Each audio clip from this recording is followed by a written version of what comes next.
I don't think you get over that. No, not when you haven't won. I mean, you might get over it if you ultimately win one. Like, I bet you 2008 hurts less for John Calipari because of 2012.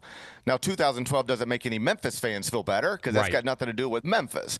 But I think if John Calipari retired with 0 national championships, 2008 would drive him crazy for the rest of his life. Steve Lapis, who I work with at CBS Sports, he's a former coach, and so he lived this life.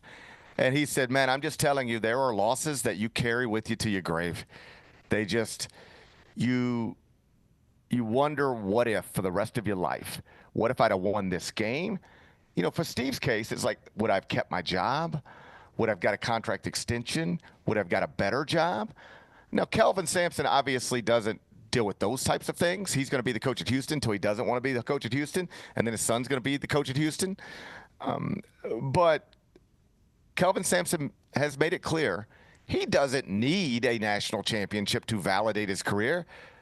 But, buddy, he would like one. There was this moment from the locker room after Saturday's victory over Duke where Kelvin was talking to his team, and he said, man, I love you guys. I just love you so much. But I'd love you a little more if we won a national championship on Monday. And he said it with a smile. But there's some truth in there somewhere. I don't mean to suggest he doesn't love his team, doesn't love those players, and won't be at their weddings and won't keep in touch with them and all of that stuff.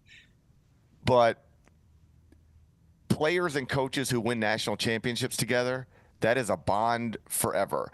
Like, they bring you back to campus to celebrate it every 5 years, 10 years, 15 years, 20 years. And Houston had it, man. Up 12 with a little more than 15 minutes to go, and still up in the final couple of minutes. They had it. And either Florida grabbed it from them or they let it slip away. The truth is probably somewhere in the middle. But as great as I thought Kelvin was talking about it last night, first with Tracy Wolfson, then in the post-game press conference setting, I know he feels sick today.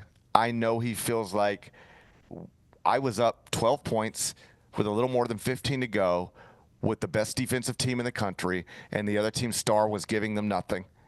You have to close that game out. It is very similar to how I assume John Shire felt after Saturday night.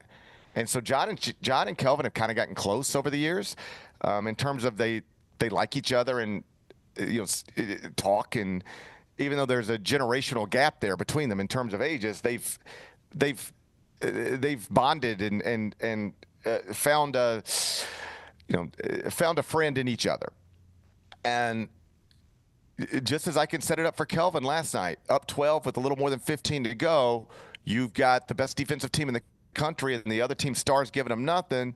For Saturday night with John, it's like, you're up, I believe it was 14 with 8 minutes to go, a little more than 8 minutes to go. You've got the best team, you've got the best player in the country, plus 2 other projected lottery picks. You need to close that out. And if you don't, you'll think about it forever because you don't get that back. John Shire will never be up double digits with 8 minutes to go with the number 1 pick in the NBA draft on his roster. I mean, he might, but you don't find yourself in that situation too often. He was in that situation quite literally on Saturday night, and it got away from him. And I guarantee you it'll drive him crazy until he can break through and win a national championship. Until Duke wins a national championship with John Shire, what happened Saturday night will stick to him badly, without exception.